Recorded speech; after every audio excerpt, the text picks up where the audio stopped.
What happens when the most ruthless man in Chicago discovers his lowest-ranking servant pocketing cold scraps? Bloodshed is the usual answer.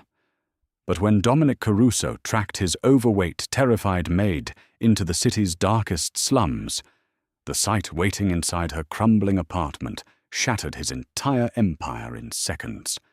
Dominic Caruso did not become the head of the Chicago syndicate by letting thieves breathe. He was a man composed of cold calculation and brutal efficiency.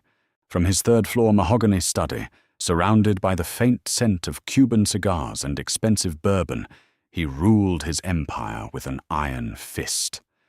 On this particular Friday night, the sprawling Caruso estate in Lake Forest was winding down from a massive syndicate gathering. The dining hall downstairs was a graveyard of opulence, half-eaten prime rib-silver platters smeared with caviar, and half-empty bottles of wine that cost more than most people made in a year. Down in the massive industrial-grade kitchen, the cleanup crew was working in exhausted silence. Among them was Beatrice Gallagher. Beatrice was not like the other women who occupied Dominic's world. In a sphere dominated by sleek, surgically enhanced beauties and trim, invisible staff, Beatrice stood out. She was a fat, heavy-set woman of 27, carrying the kind of weight that made her the butt of cruel jokes whispered in the staff corridors. Her standard grey uniform had to be special ordered, the seams constantly stretched across her broad shoulders and wide hips. Her thick dark hair was always plastered to her forehead with sweat from the grueling physical labor. She breathed heavily as she hauled massive trash bags and scrubbed cast-iron pans, her heavy feet aching in cheap non-slip shoes. She was slow, but she was meticulous, and more importantly, she was entirely invisible to the men in tailored suits who walked past her, or so she thought. Dominic was staring at the wall of security monitors in his study. His right-hand man, Lorenzo, stood by the door. Dominic's dark eyes lazily scanned the glowing screens until they locked onto camera 4, positioned perfectly above the walk-in refrigerator. On the screen, Beatrice was wiping down a massive steel prep table. She paused, looking nervously over her thick shoulder.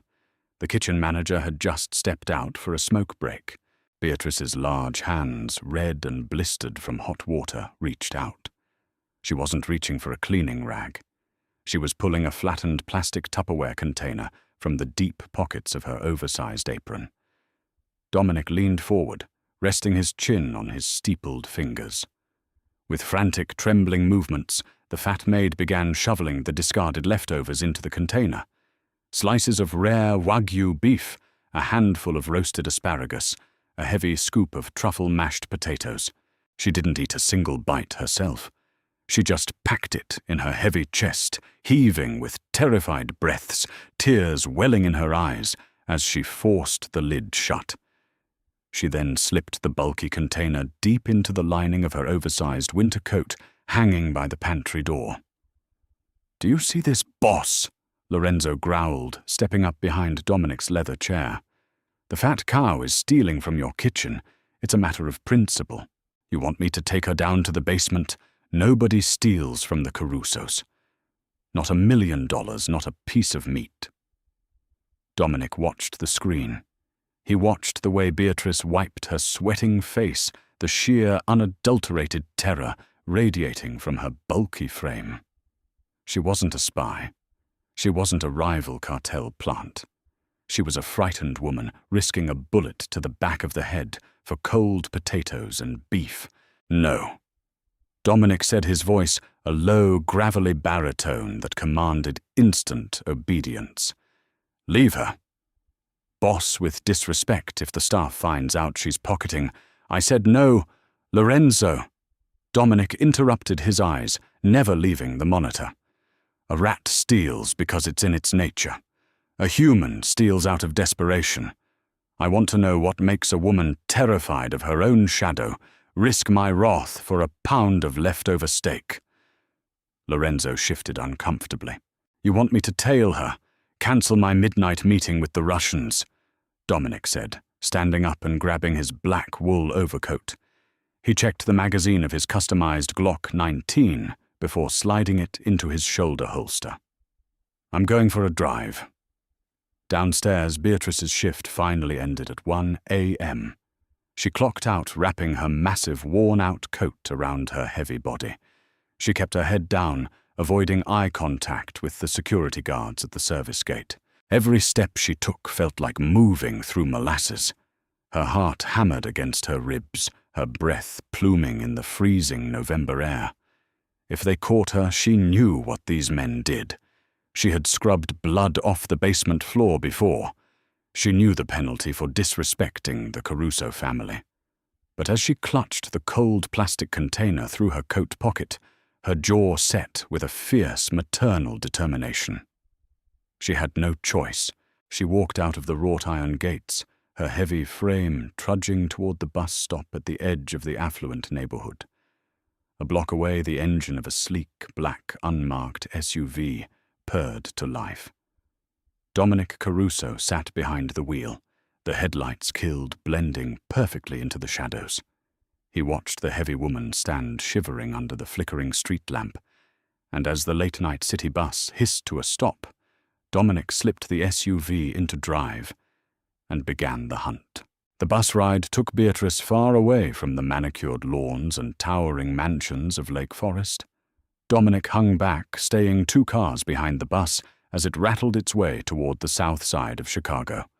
He watched the scenery shift from sprawling estates to gentrified apartments, and finally into the forgotten, rotting teeth of the city. This was a neighborhood the police avoided after dark. Broken streetlights cast long, jagged shadows over roads filled with potholes and shattered glass. Boarded-up storefronts and dilapidated tenements lined the streets. It was an area claimed by a rival, low-level street gang, a place where a man in a $3,000 suit, driving a luxury SUV, was begging to be carjacked. Dominic didn't care. His hand rested casually near his holster, his focus entirely on the bus. Finally, the brake lights flared. The pneumatic doors hissed open, and Beatrice stepped off. She looked worse than before. The freezing wind whipped at her thin coat, but she didn't button it. She kept her arms wrapped tightly around her midsection, guarding the stolen food like it was made of gold. Dominic parked the SUV in the shadow of a condemned warehouse, killed the engine, and stepped out into the biting cold. He followed her on foot.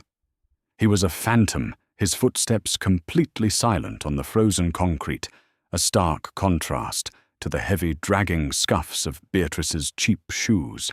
He stayed 50 yards back, slipping between alleyways and parked husks of stolen cars. He watched her heavy, exhausted body navigate the treacherous ice. At one point, a pair of junkies stepped out from an alley eyeing her. Beatrice didn't cower.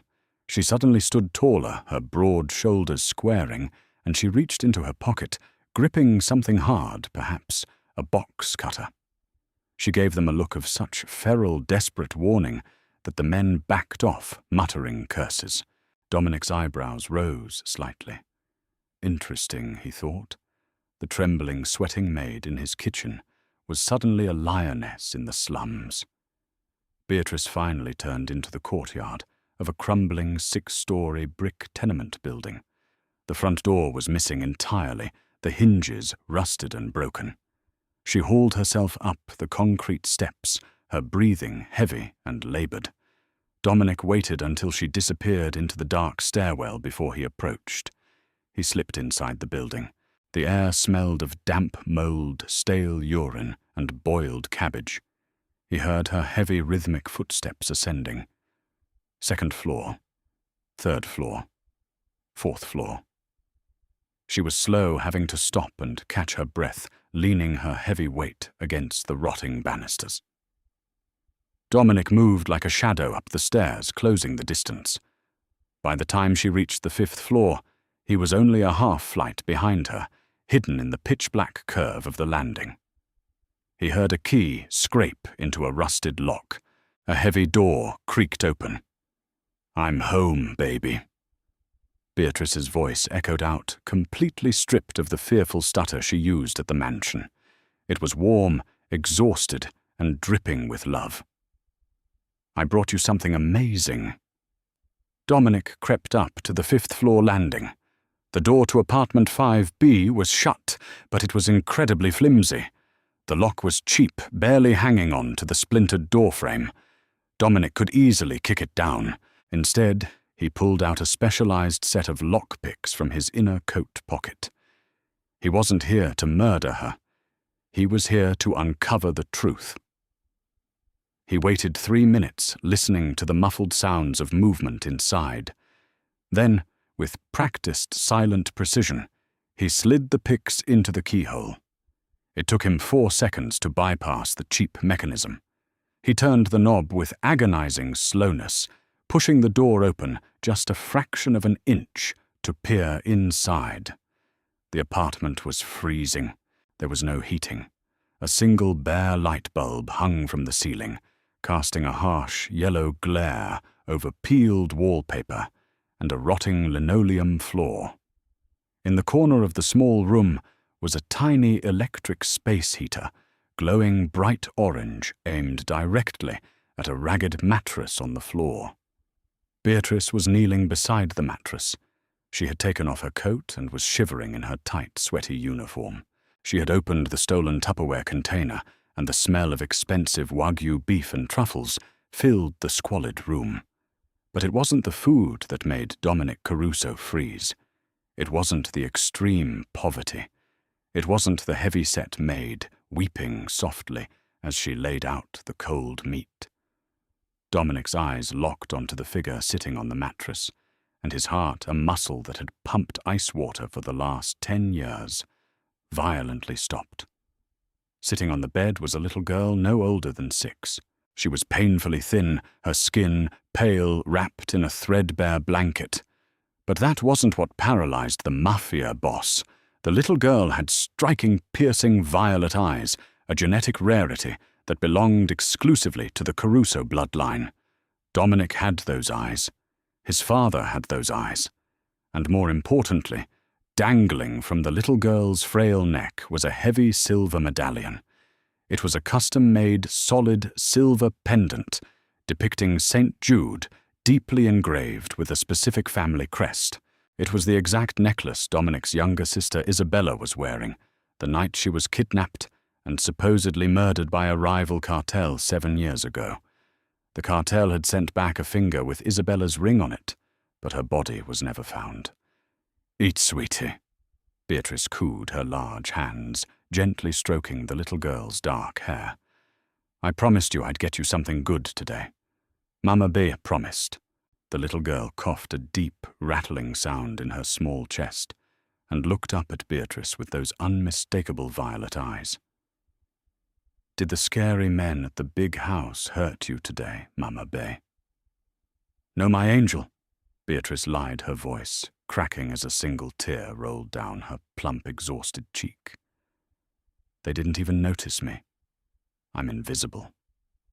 Outside the door, Dominic Caruso, the untouchable ghost of the Chicago underworld, stood frozen in the dark. His hand trembled as it hovered over his gun.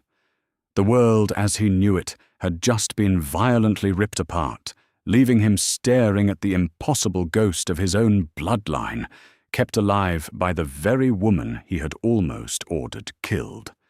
Dominic's heavy leather boot pushed the splintered door open.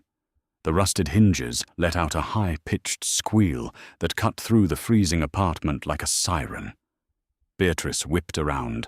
When she saw the towering, broad-shouldered silhouette of the most dangerous man in Chicago filling her doorway, the color drained entirely from her face. She didn't scream. Her maternal instincts overrode her sheer terror. With startling speed for a woman of her size, she threw her massive body over the little girl, entirely shielding the frail child beneath her thick gray uniform. She reached blindly onto the floor, her trembling hand snatching the cheap metal box cutter she carried for the streets. "Don't you touch her!" Beatrice roared, her voice a guttural, desperate snarl. Tears streamed down her flushed, plump cheeks, but her eyes burned with the ferocity of a cornered bear. "You kill me. You kill me first, you monster." Dominic didn't draw his weapon. He slowly raised his empty hands, stepping fully into the harsh yellow light of the bare bulb. His dark eyes were wide, fixed not on the fat, sweating maid who had stolen his prime rib, but on the sliver of the little girl's face peering out from beneath Beatrice's heavy arm. "That necklace," Dominic whispered, his voice cracking entirely stripped of its usual deadly gravel. "Where did you get that silver medallion?" Beatrice gripped the box cutter so hard her knuckles turned white. "Get out." Her eyes. Dominic continued, taking a slow, trembling step forward. The untouchable boss of the Caruso syndicate fell to his knees on the rotting linoleum, heedless of the filth. "Those are the Caruso eyes. She looks exactly like Isabella." At the sound of that name, Beatrice froze.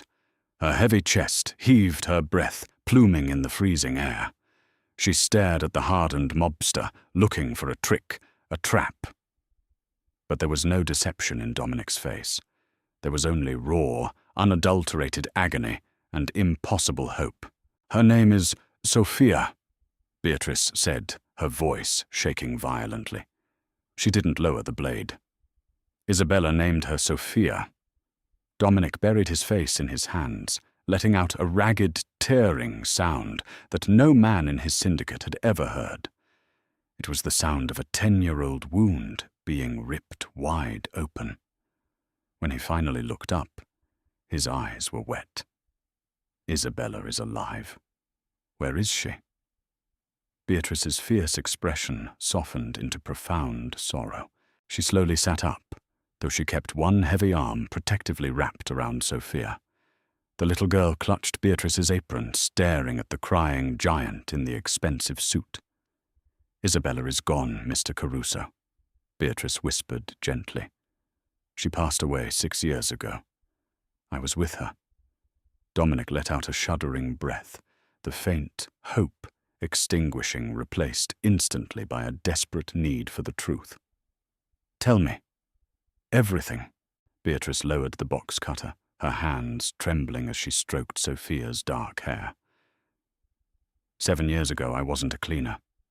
I was a night shift nurse's aide at St. Bernard Hospital down in Englewood. One night, a woman was dumped at the emergency room doors.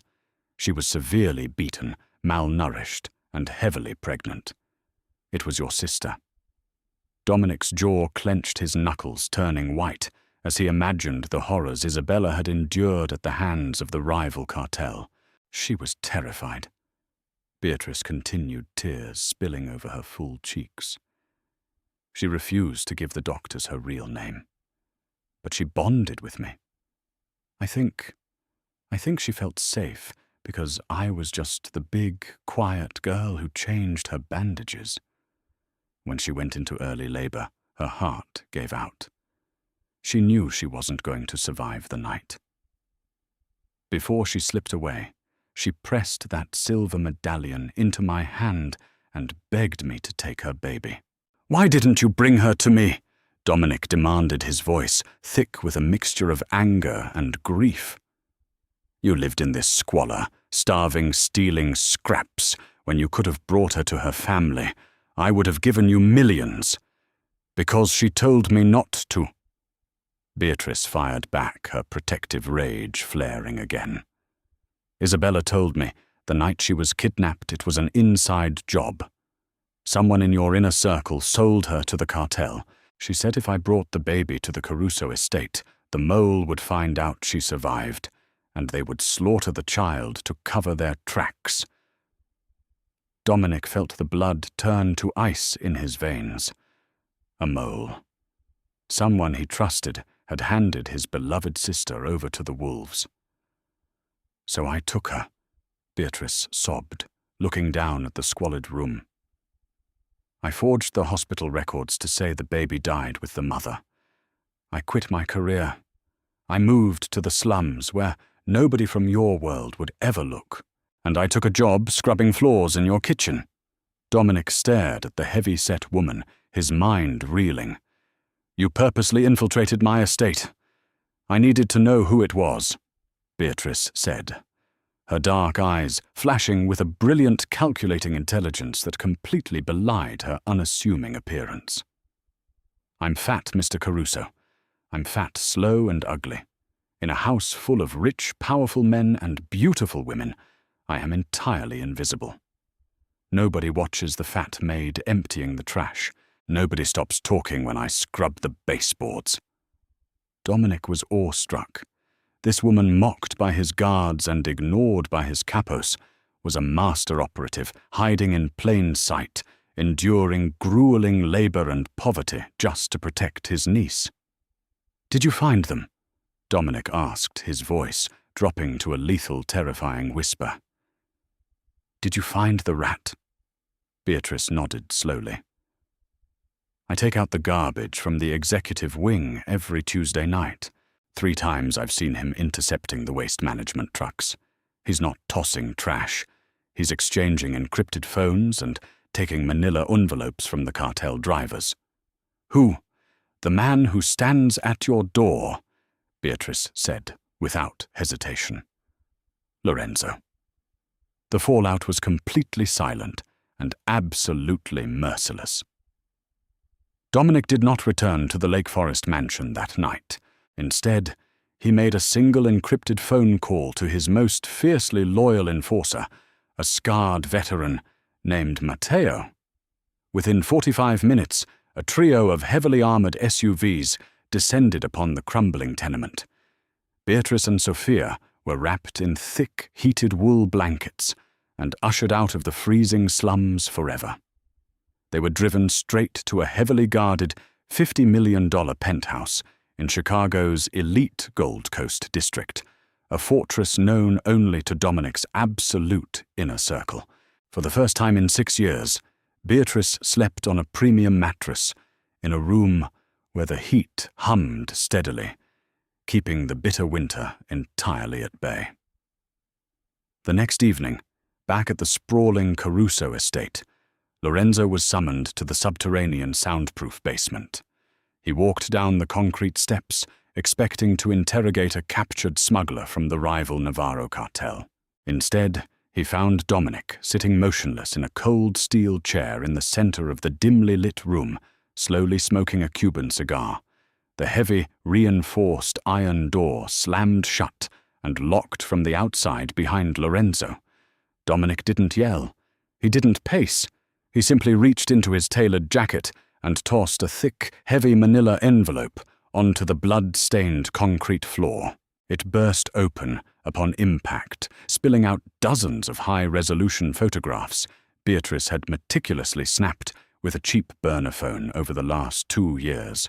They were undeniable, damning images of Lorenzo intercepting waste management trucks, taking thick envelopes of cash and exchanging burner phones with Navarro cartel drivers.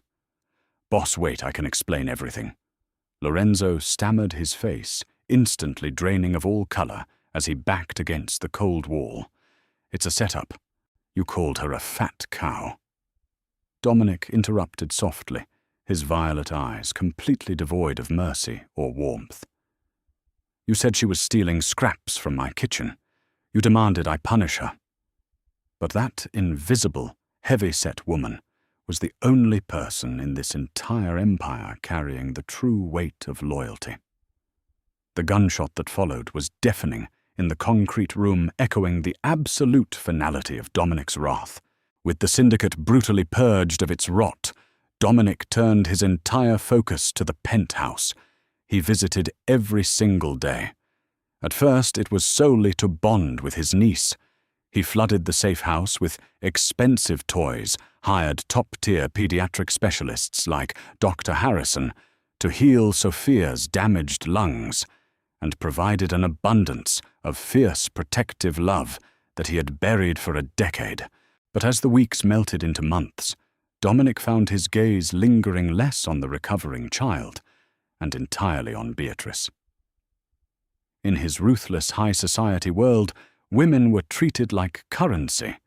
They were sleek, sharp-edged, surgically perfected trophies, who smiled with cold, calculating eyes.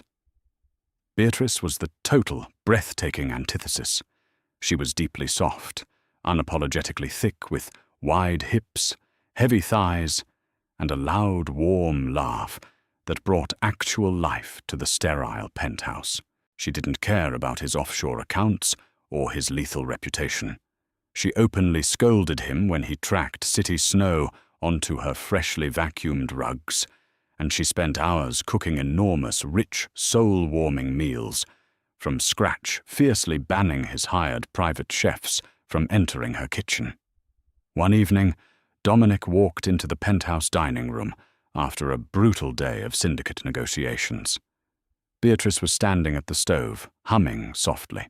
She was wearing a soft, emerald-green silk dress he had secretly ordered a master tailor to custom-make for her exact measurements.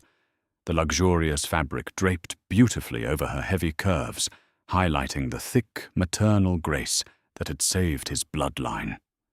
He walked up behind her silently, wrapping his strong, muscular arms securely around her broad waist. Beatrice stiffened instantly, the wooden spoon pausing in the simmering pot of marinara. "Dominic," she whispered, her plump cheeks flushing a deep, embarrassed red. She instinctively tried to pull her stomach, in her old insecurities flaring. "What are you doing? I'm a mess right now, and I'm too big for you to be holding me like this. You are exactly the size you were always meant to be." Dominic murmured, his voice a low, vibrating rumble against her back. He refused to let her pull away, burying his face in the warm crook of her neck, breathing in the intoxicating scent of garlic vanilla and the extraordinary woman who had brought his dead soul back to life. Every single pound, every curve. It is a beautiful testament to the space you take up in this world. You are a fortress, Beatrice. Your body sheltered my blood when my entire empire couldn't. Beatrice's breath caught sharply in her throat. She had spent her entire adult life shrinking, apologizing for her sheer mass, hiding her heavy frame in oversized coats and unflattering industrial aprons. But wrapped in the unyielding arms of the most feared man in the city, she didn't feel monstrous, clumsy, or unwanted. She felt revered. She felt like a goddess. He turned her around gently, taking her red, calloused hands in his manicured ones, lifting them to press a tender kiss to her knuckles. "I don't want you to ever hide again, Beatrice. Not from the world, and definitely not from me," he stated, looking deep into her tear-filled eyes. "I want you permanently by my side. Not as a maid. Not as a hidden savior in a safe house." He brushed a tear from her full cheek. "As my absolute equal. As my wife." Tears streamed freely down Beatrice's face, not born of terror or exhaustion, but of profound, overwhelming joy. She nodded, pulling the terrifying Mafia boss down into a fierce, consuming kiss. 6 months later, the elite Chicago underworld was formally introduced to the new matriarch of the Caruso family. The grand gilded ballroom of the historic Drake Hotel was packed with corrupt politicians, hardened capos, and international business moguls. The room fell into a stunned, absolute silence when Dominic Caruso descended the grand marble staircase, tightly holding the hand of his bride. Beatrice wore a breathtaking, custom-tailored black velvet gown that hugged her heavy, gorgeous figure with unapologetic pride. Around her thick neck rested a string of priceless, flawless diamonds, and by her side walked a healthy, glowing little girl with striking violet eyes. The sleek, starving socialites in the room stared in shock, but Beatrice did not shrink. She walked with her head held high, her broad shoulders squared, projecting immense, undeniable power. She was no longer the invisible fat maid scrubbing floors in the dark.